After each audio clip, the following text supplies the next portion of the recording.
All right. Hello, everybody. Welcome back to the channel. We are doing episode number 9 of Robinhood Weekly on a Saturday, first time for all of us. But we're going to be going through Robinhood's Q4 2024 preview of our earnings expectations. And I think we have a couple other topics, but that's going to be the majority of the show. And that's what we'll be getting into. Tanner, Roy, what's up? Good to be here. Sorry that Tanner was late again, and that's why we're starting late, but you know what happens.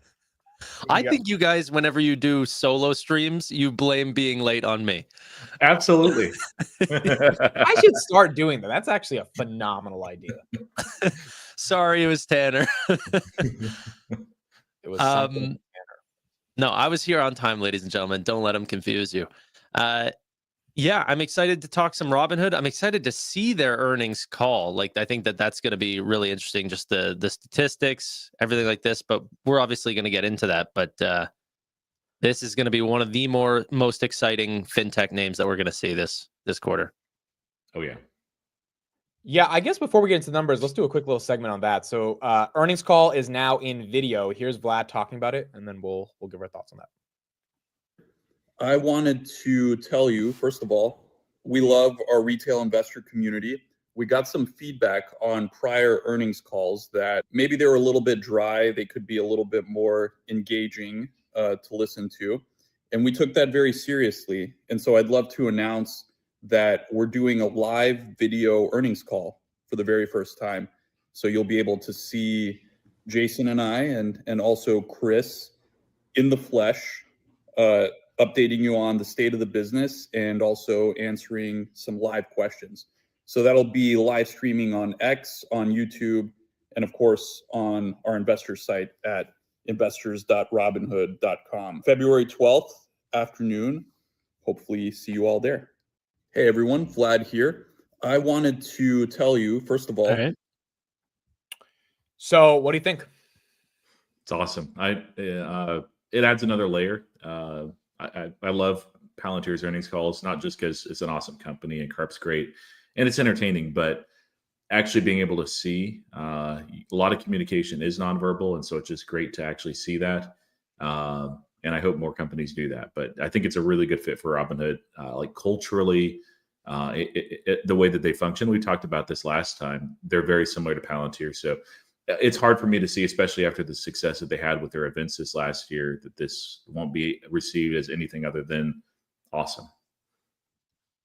Yeah, I think, I'm looking forward to a, we did it moment from Vlad Tenev reaching out to the camera and celebrating that we're 50 plus now. He might not be brought to tears as much as other CEOs might be, but I'm very excited for more video conferences. It's crazy that, investor relations is just going like these calls are going straight to YouTube. Obviously Google's been doing that for a while. They own the platform. But the fact that a bunch of other companies are going onto X and onto YouTube is very exciting. And I think it just brings into perspective, like, not only are we covering these companies very closely, but I think retail, because self-directed investing is becoming so popular, is becoming more mainstream. Yeah, I agree. I think it's a great idea. Makes sense. Earnings calls are boring. If you're a company like Robinhood that is in the consumer space, you've got obviously consumers, retail investors watching. I mean, tens of thousands of people are starting to care about Robinhood pretty deeply, especially as obviously the stock goes up, people get more excited, but in general, their execution. So I think this is the next step of them making their earnings more mature and just more fun in general. And again, I didn't expect Vlad to kind of sit back and let other companies innovate on earnings calls because he's so competitive. So I'm happy they're doing it and excited for it. And should add about 2 cents EPS too. No, just kidding. but it is really the other part of layer is that it makes it more accessible for a lot of people that maybe are newer to the markets. It's a very different experience listening to a pretty dry earnings call that's just using old technology versus like actually being able to see and engage and watch anytime. Right where it's at. It's on YouTube.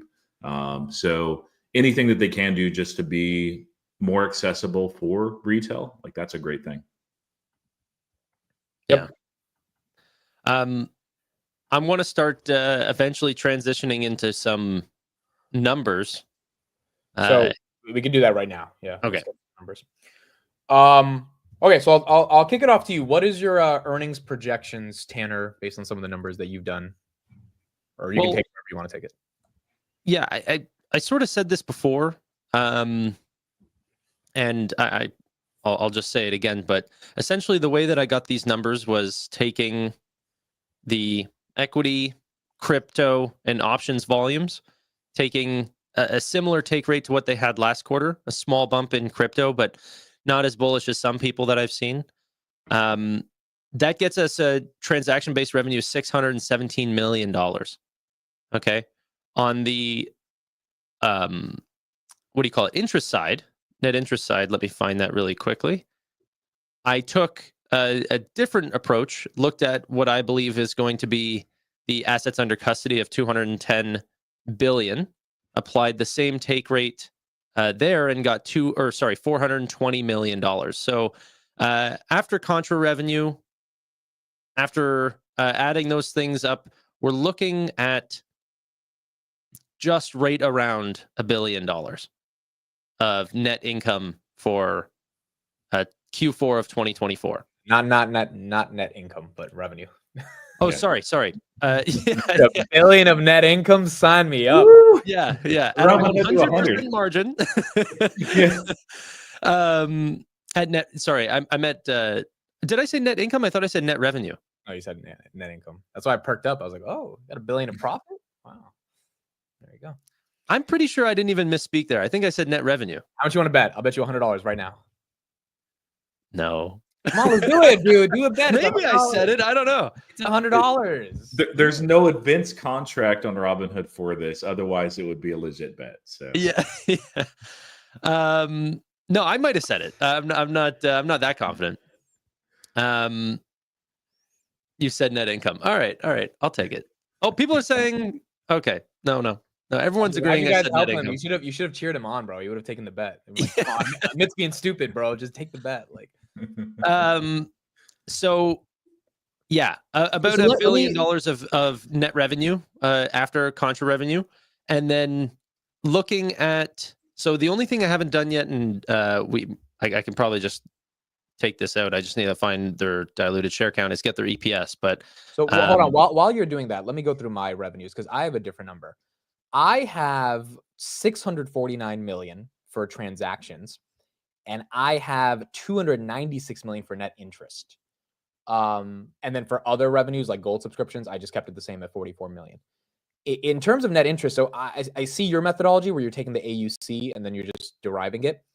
I didn't do it like that. I kind of was a bit more conservative on how I thought they would generate interest income. The only thing I increased was margin from, I think, 83 million last quarter to 100 million because margin balances went up a lot. Securities lending was the same. I actually decreased the interest on cash and segregated securities by like 12, 15 million. Credit card, I kept the same. Cash sweep, I increased by like 7, 8 million. And I get to, after contra revenue, 945 million of revenue. Got you. So we're both in the kind of the same ballpark here. The analyst expectations are raised to 938. So we got to beat that number. They raised it like literally on Tuesday. Roy? Yeah, so I didn't do calculations. I basically looked at expected numbers. I'm like, yeah, that's about right. There's two things that I think I'm higher on, and then I'd be lower on, and I didn't like put the number. So this is like very napkin math. But bottom line first, I'm gonna say about 960 million. I don't think that they hit the 1 billion mark. Still phenomenal numbers. I think margins will continue to show improvement. Part of that is they launch margin products in the UK, and it seems like, and it just my read on what other people were saying about it, that there was a lot of excitement over that. And so I think that we'll see some growth in that. I don't believe that they launch at the very first part of the quarter, but we'll see a bit of that. And they're also, of course, talked about ending that 1% gold match. They did it partway through the quarter. But with the assets that are transferring over to Robinhood, it seems like those assets under management spiked not just because of the increase in the equities in crypto, but also a lot more people putting money on the platform, which is great.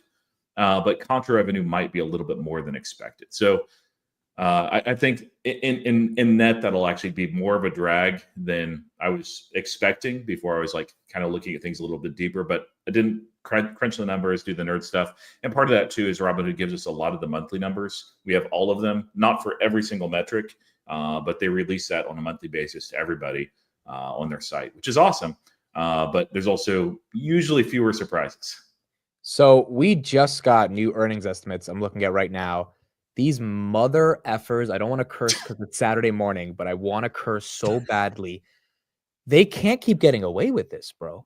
Like, what if we miss 950, bro? Like, there's a world where we could miss. Oh, right? yeah. There's It's very absolutely a possible. world we could miss 950, and then I think they're setting it up, bro. Like, this is like, it went from 930 to 950 after going from 650 to 850 to 830 to 870 to 900. Like, Yeah. Uh, It's I don't know. I mean, now, Tanner, you better be right about $1 billion. Otherwise, we're going to miss. Like, my number misses this number at 945. Yeah, I think that the better rates on crypto is going to surprise Wall Street as well.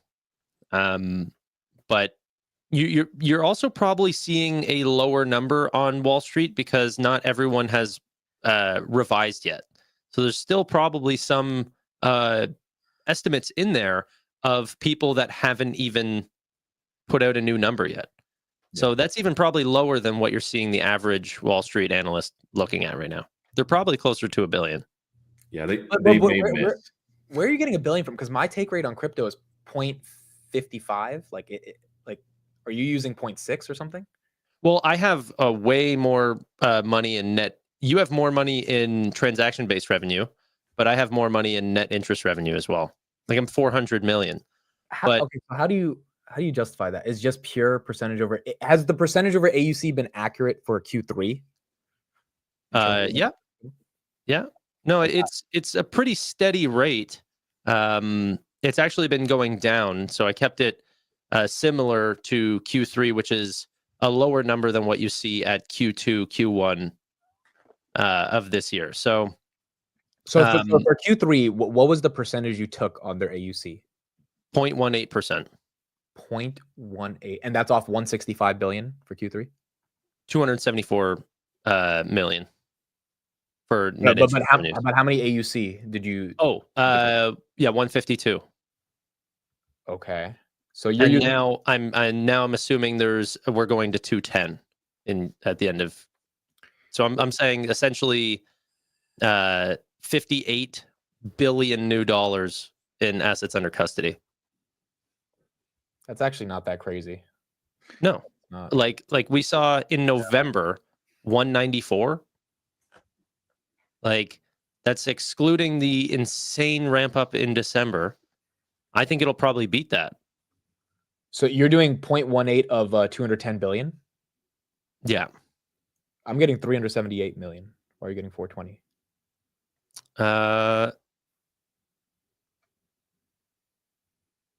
Let me see. Is my calculator wrong? 0.18 of 210 is 378. Pretty sure. Yeah, we were at 195 at the end of December. So yeah, I think we're going to 210. My thing is saying 420 right here. That's wrong. I think 0.18% of 210 billion is 378 million. So if you that would in last quarter, what does it show you for last quarter at 1.18? 274? Yes, 274. Let me make sure what they had. They had. Can you guys throw up a chart so that folks can see what you're talking about? Robinhood put up exactly 274 million off of net interest income last quarter. That was 0.18% of 152 billion. That literally gets you exactly 274. Yeah. Yeah. So 0.18 of 210 is 378. It's not 420. Okay. Well, maybe this is. So that would lower your projections by 50 million, Tanner. You're back at 950 with me. You just lost 50 million. No. Okay, let's say 0.2 then. But can we really increase the take rate like that? Like, is it? If we look back at. Yeah, 0.2 gets you there. 0.2 gets you there. if we look back at all of 2023, it was at 0.27, 0.29. But last quarter it was 0.18.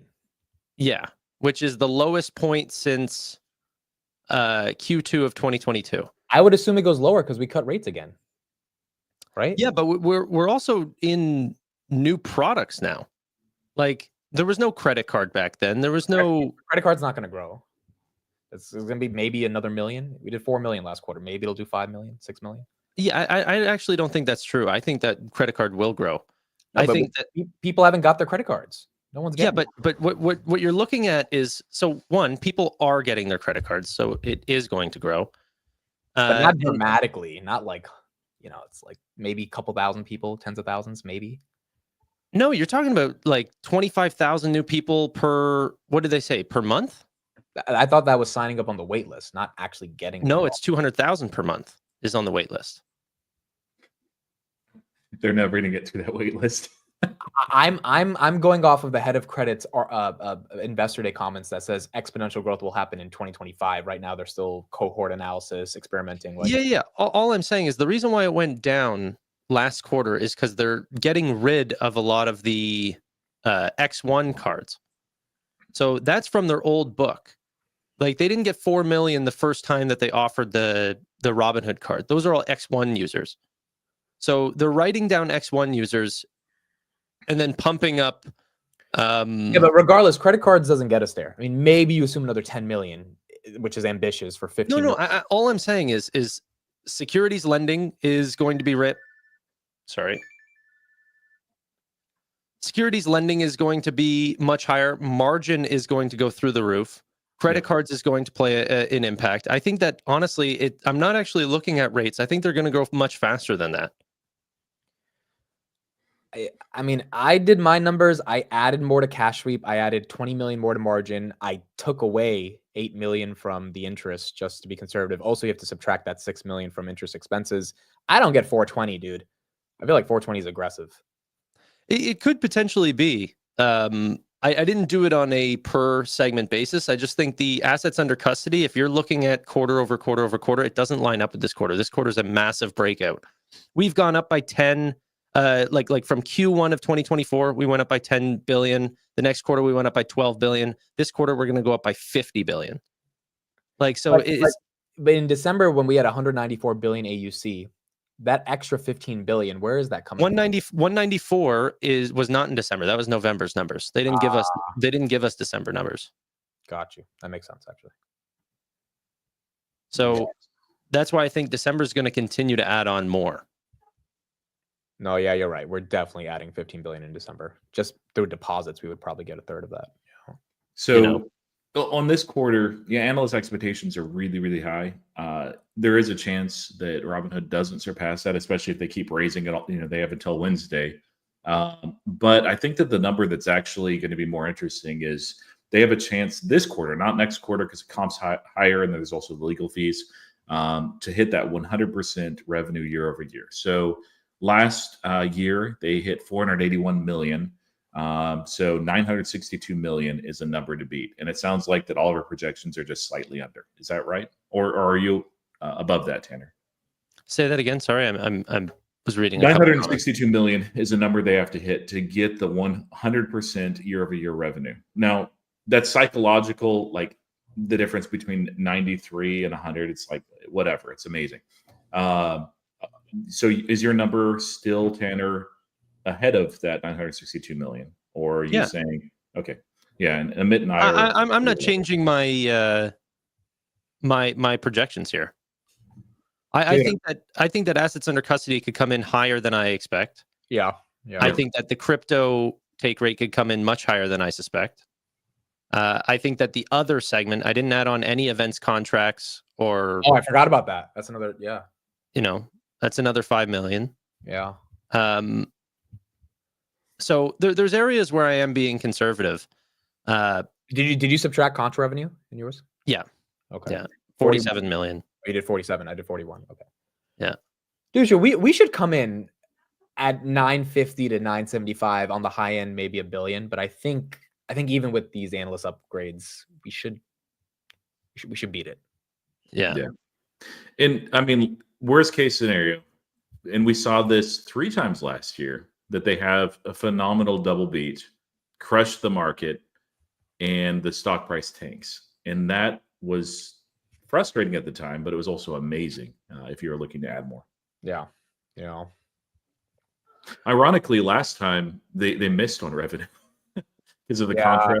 No, And that was a bit of a surprise. I don't think that they set that up well, and they should have done it differently. But at least now we know going forward what they were expecting, what we're looking at, and yet the stock didn't sell off hard. So it's interesting. Yeah. I think they really explained the contra revenue for next quarter, like meaning Q4. So I don't think that will be as big of a surprise. They said that it was going to grow as much as it grew from Q2 to Q3, which I think was 13 million. Or yeah, something like that. So I think that it'll be 13 million higher than last quarter.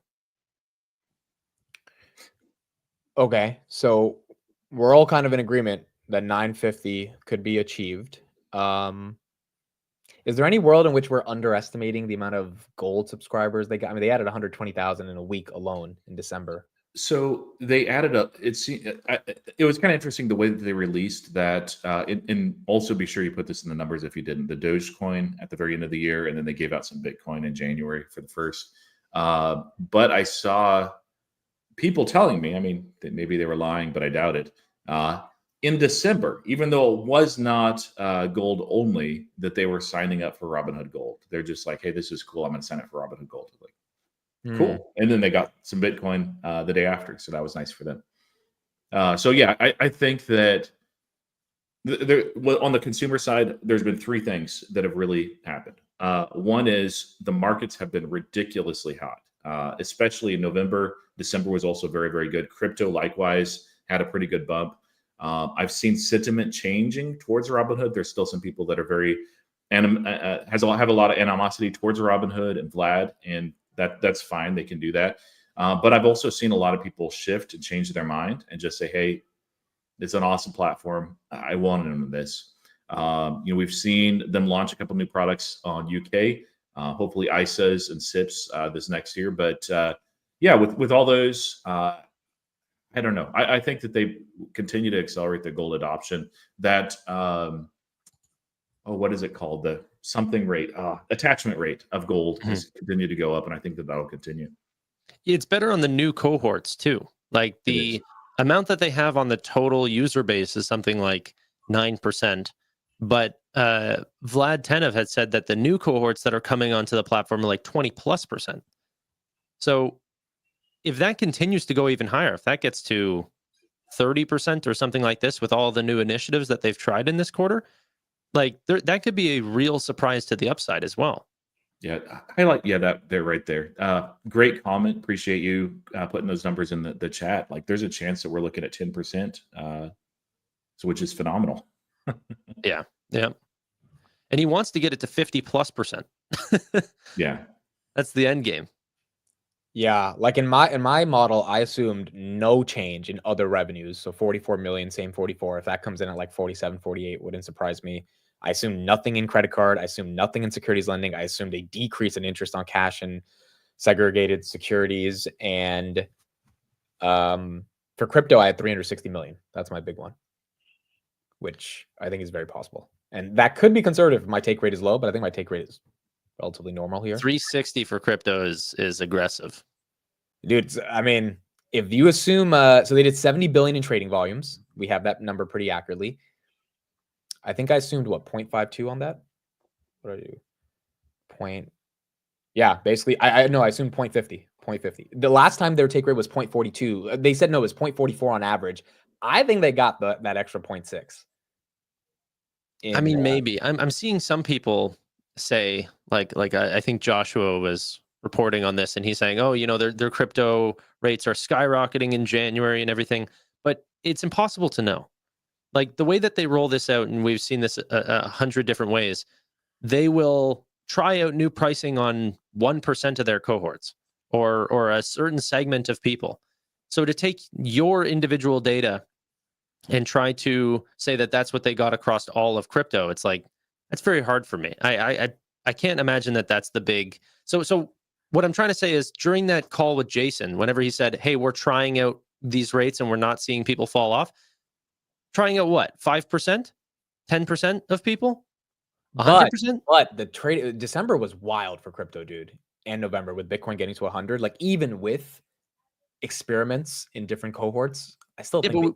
But we don't speculate on the trading volume. We know what the trading volume is. Yeah, so what I'm saying is, if they had so much more trading volume, if they wasn't 5 or 10%, if it was 20% in this geography, you know what I'm saying? If there was a way that they really did increase the level of experimentation with that take rate, and no one cared because people just wanted to buy crypto, right? It's not like people were nitpicking here and there. They just wanted to get into the Solana, Bitcoin, etc.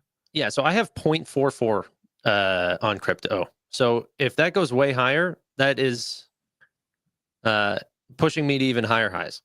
Well, so I assume more on crypto, less on interest. You assume way more on interest, less on crypto. So one of us is going to be right, or both of us are wrong. Well, I mean, yeah, we can both be right. You know what I mean? Like, at the end of the day, if we're both right, this is no. What I mean is the end game is the same. If we assume that Robinhood is getting to close to $1 billion in net revenue, we both win.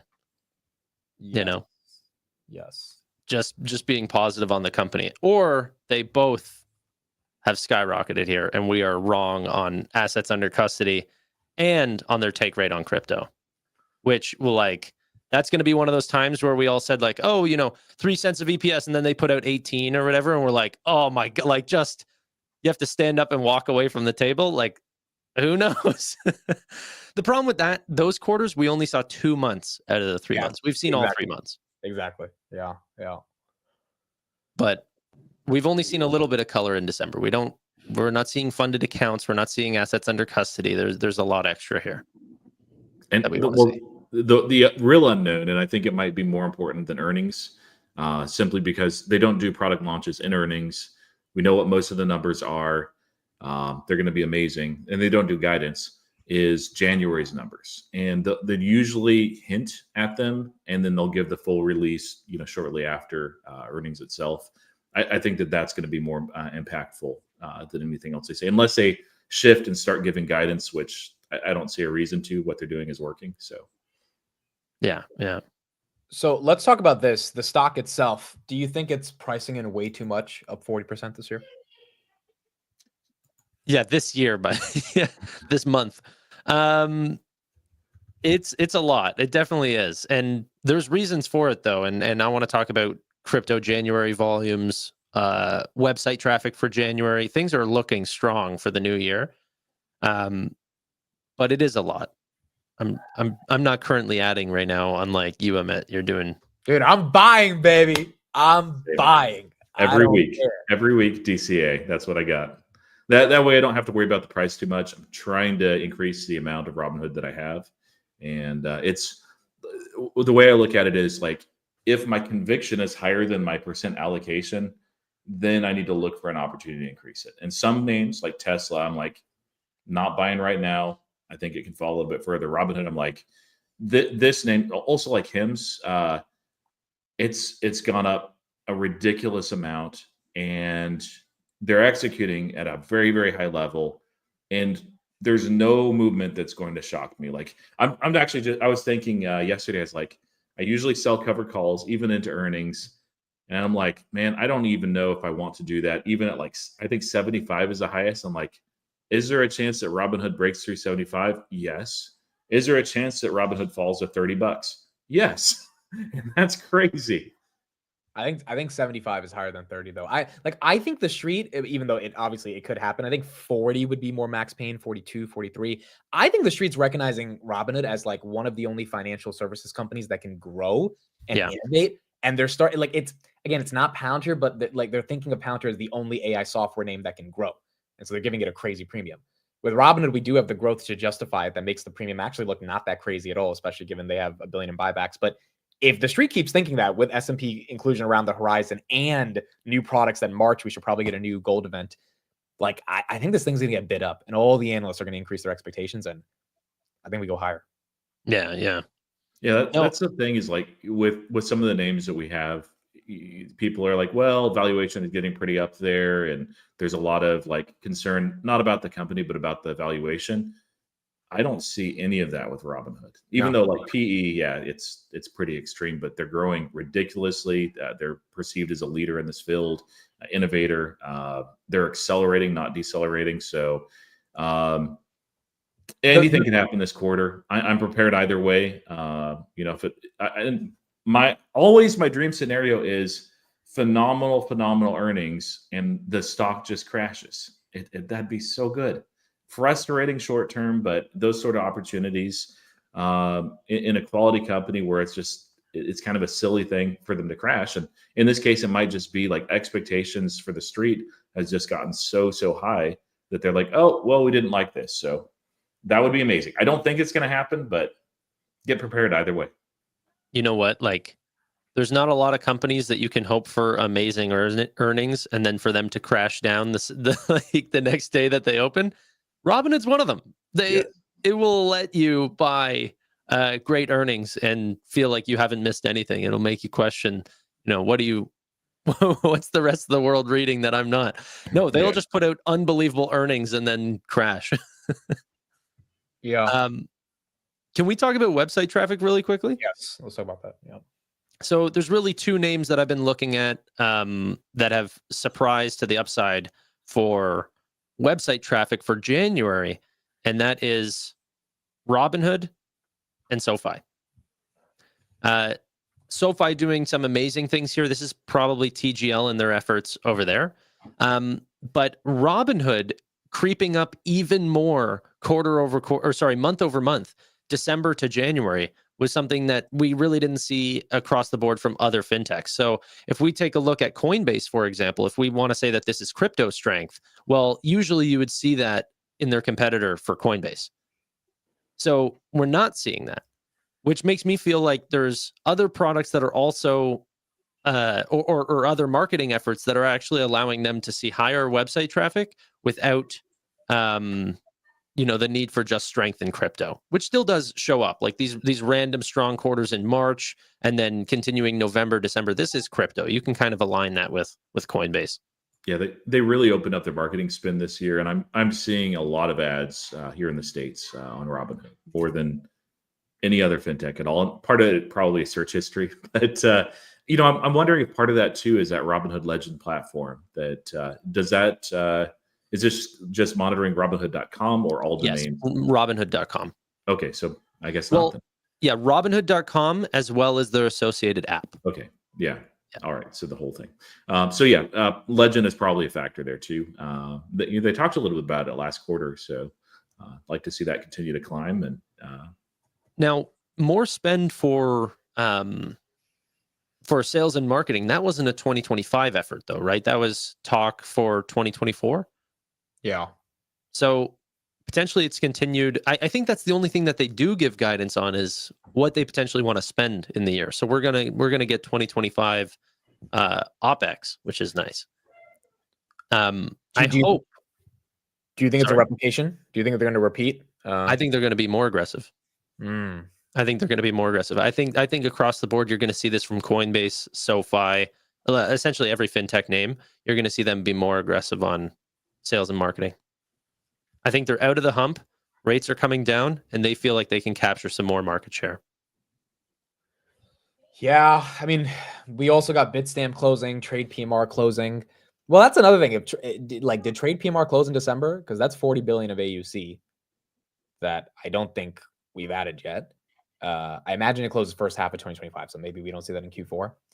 Bitstamp as well, but futures aren't live yet. So there is a lot of stuff that they're probably going to really want to harp on, and sales and marketing is probably going up. You think Bitstamp's first half 2025? Yeah, I would say by June it happens. Okay. I would say that's close. Okay. Yeah. That would be more institutional volumes. Just like, I wonder also how they're going to explain how they report the business now, because they're going to have to show index options and futures potentially in a separate category, or do they just mix that into options? Sports contracts, how do they show that? Like, is that just gonna be other? So yeah, it'd be nice to have it all together in the one graph, and then the breakout numbers in the appendix. Yeah. So that's another thing too, right? I don't think we covered this. Sports betting, we got very excited on this. We were, I think, all a little cautious about the potential that this is not going to. I think maybe Amit was maybe the most optimistic, but taken away the day after we did our live stream. So we just sat on that for a week. No more sports betting. Not You think this for comes now. back? For now. For now. Yeah, that was a little bit of a surprise. I figured, and you can see like the way that they worded this in their post on X. It was a bit of a surprise for Robinhood themselves. I don't think they would have rolled it out otherwise. So this may take a couple of months to resolve, but that's in time for some other major events. It would be great if March Madness, if it was available then. It's not a full suite of sports betting, but maybe it's something that they just can't do under the current framework, or they have to figure out an alternative way to do that legally. This wasn't.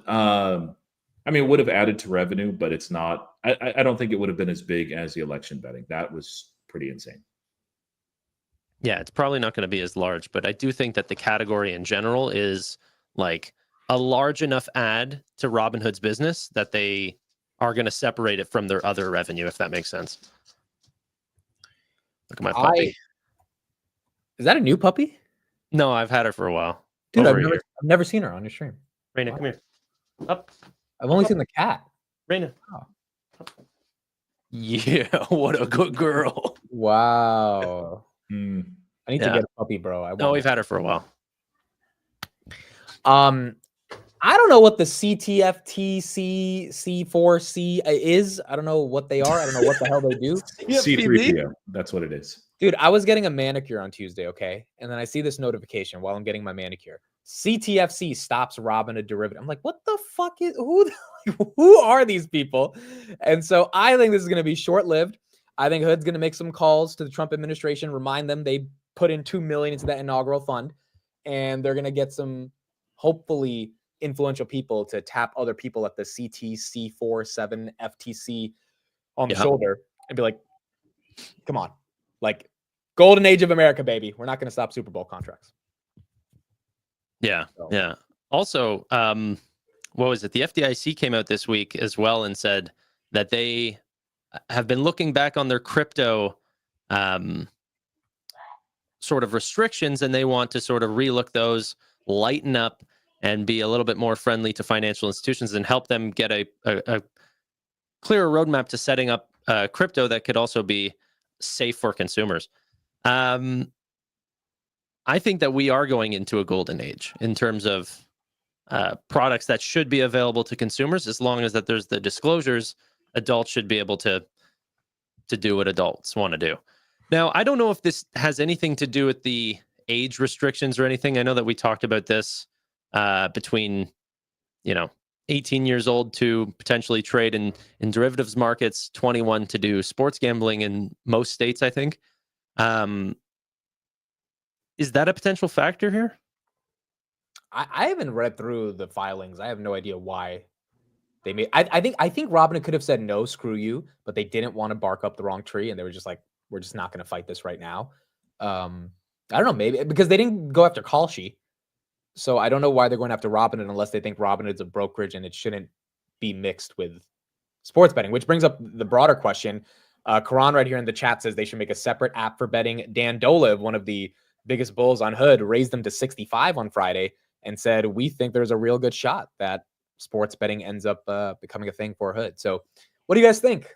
Should they incorporate it into the app or stay away from it?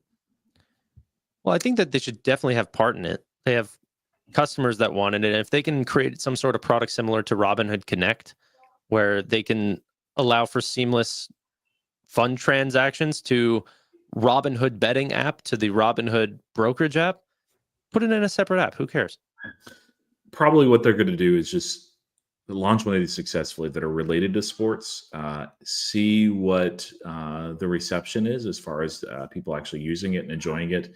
And if there seems like that there's enough people that are like, hey, we love this feature, we want more of it, they'll cater to that. I think the one thing that they're not going to do, and I did see some comments in as far as like partnering with Kalshi or DraftKings and like moving some of that off, Robinhood would not want to do that just because it would actually be moving assets off of their platform potentially. So I don't see that. But my guess is, yeah, let's run one or two of these. Robinhood's pretty aggressive, maybe just one. If the Super Bowl had actually worked out, then that might have been it for the pilot phase, and expand it from there, or just say, hey, maybe just Super Bowls. I don't think Robinhood is too against moving assets off their platform. The reason why I say that, I know that sounds crazy, but Robinhood Connect is a thing, and they just, like Vlad was just promoting that for Moonshot, I think it is, that 22 million users can now transact or transfer money from Robinhood over to Moonshot to then play in, smaller degen plays in the crypto space. I don't know how else to put it. Like, it's They are, yeah. Meme coins and shit coins. With a name like Moonshot, it's like, yeah. Yeah. But they're happy to set that up and just take their rate and transfer a little bit of assets off their platform. Hey Tanner, when you were talking about the press release, was that SEC, FDIC? Like, what organization was it that you mentioned that was moving away from the regulation, heavy regulation? FDIC. Okay, so this week also CFTB, which is the same organization that slapped Robinhood, on February 4th, they announced something very similar as well. And they said that they're actually reorganizing to combat fraud and help victims while ending the practice of regulation by enforcement. And I found that pretty ironic given what happened with the election betting. It was actually on the exact, or not the election betting, the sports betting. It was on the same day. And I was like, okay, so which is it? Yeah, I think the Trump deregulation stuff is not here yet. I mean, IPOs aren't back, M&A is not back, so it might take a little bit of time before we get there. Tanner, can you give us the EPS estimate that you have? I'll have to. Diluted shares, I think, is 942 million is the number you need. I thought it was like 905 million. Fully diluted, or? I'll have to check. Let me tell you. So diluted shares. Oh yeah, we're at 918.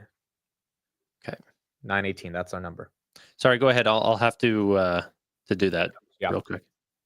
Roy, what do you think about Doliv's argument about 65 based on he interviewed 100 Robinhood investors or users and said 2/3 of them would be likely to use something like Hood because they already use DraftKings? Like, do you think it's the right industry to get into? I mean, I don't think that they should go off of this. I think that they really need to run a couple of these events contracts that are geared towards sports betting.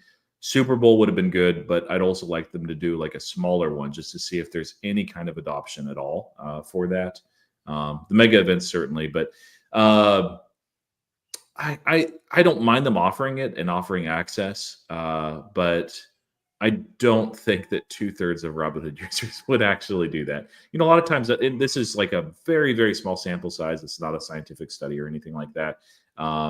But I don't know. It's fine if they offer it. I'd like to see them just kind of see how it goes with something smaller than the Super Bowl.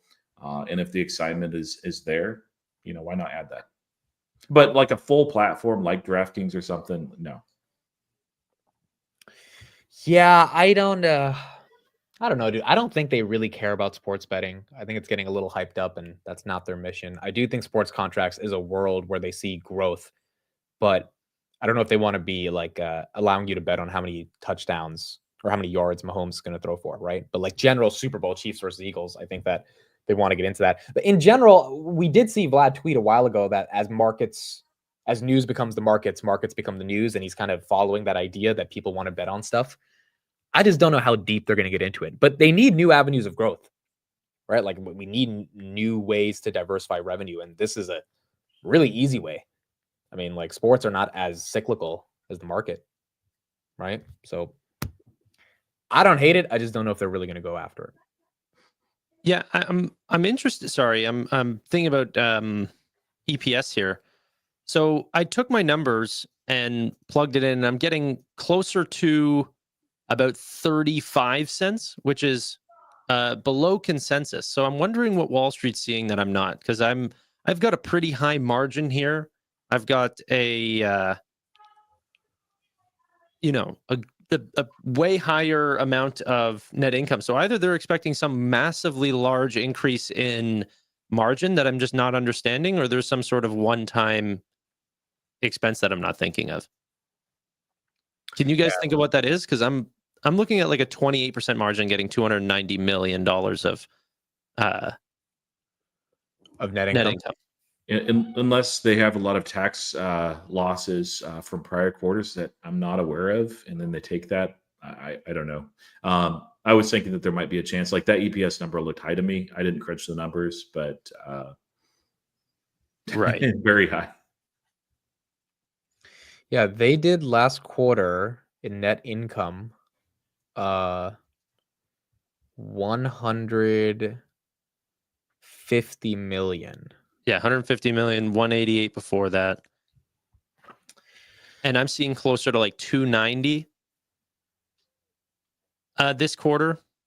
If you look at like a 29% net income margin, which would be record setting for them. Yeah, last quarter was 24%. Yeah, Yeah. that is weird. What is it? I don't know, dude. I don't know what the street's thinking. They're expecting 44 cents. So let's just see what type of margin. So let's do their math really quickly. So they said what, 950 million in revenue? Yeah. Okay. 950 times 0.29. Yeah, that would be 275.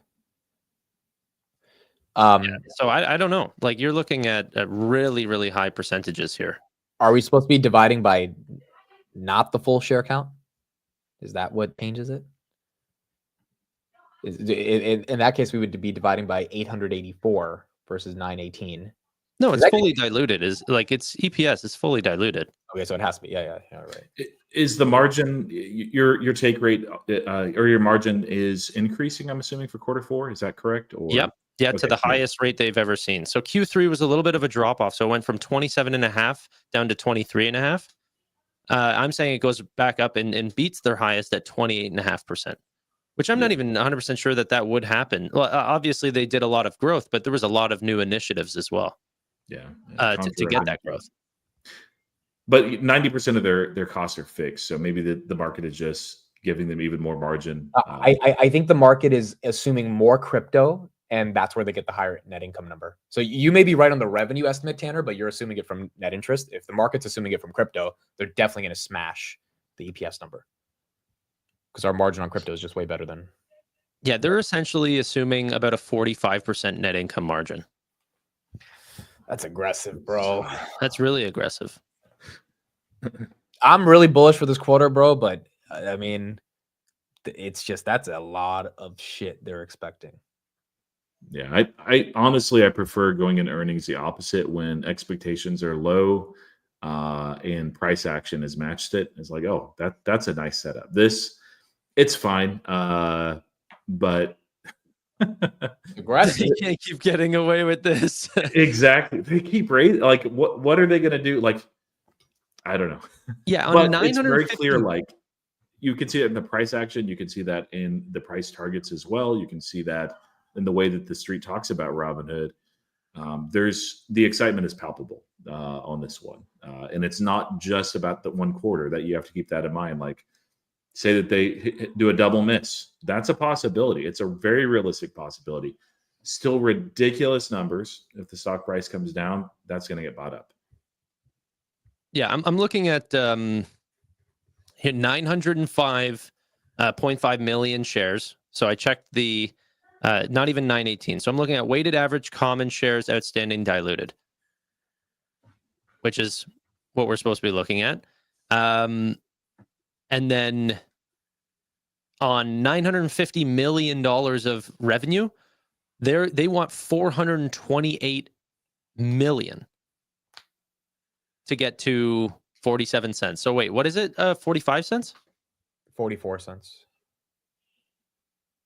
Yeah, I mean, maybe they're expecting cost cutting somewhere else, but it's hard to assume. So about of a 42.5% net income margin, $400 million of net income. Dude, they're gonna have to pull off a Palantir type of quarter. Just like That's not a Palantir, dude. That is way. no. What I mean is by expectations. Like no one expected Palantir to grow at 36%. Like this, like they're gonna have to. All right. 31. All right, but they're going from quarter over quarter. Actually, year over year, they're going from 30 million to 400 million. Yeah, that's huge growth. But like if the streets are like people like analysts were expecting 770 million on Palantir's revenue, and they brought in 828. If analysts are expecting 950 million, we've got to beat that number, which obviously is an incredible quarter, but we got to beat that. And then on EPS, analysts were expecting like 5 cents for Palantir, and we got like if they're expecting 44 cents on. Are we saying what we all are thinking right now? Can I say it? What? I think that this might be a great buying opportunity quarter. That's what I'm that hoping. this is going to tank. That's what I'm hoping. Great numbers. Give me unless Vlad swings it out of the park. The problem is that I haven't read away. Like I haven't read a report for Wall Street this quarter. And so if there is something that we're just completely missing, I'd love to know. You know? I don't know.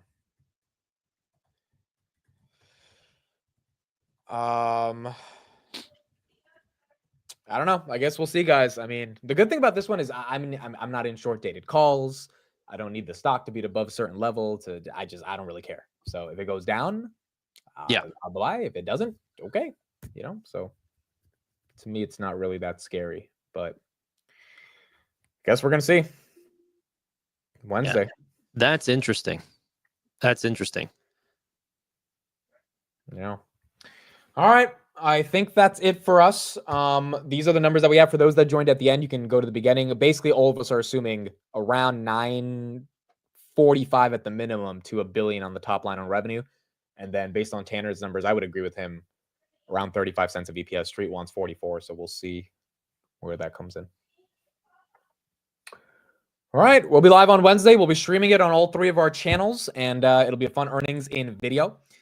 Can I highlight one thing? Sorry, I just want to add one more piece, is that this happened last quarter as well. They said, hey, our numbers were fantastic. Wall Street didn't understand what was going on. Yeah. So this could be similar to last quarter of blown out expectations, and that was only by 1 cent. So who knows? I hope it's by 1 cent. I hope we get 43 cents. Oh, that'd be so good. If 43 cents and we get just slightly under for revenue, stock goes back to the mid 40s. Yes, please.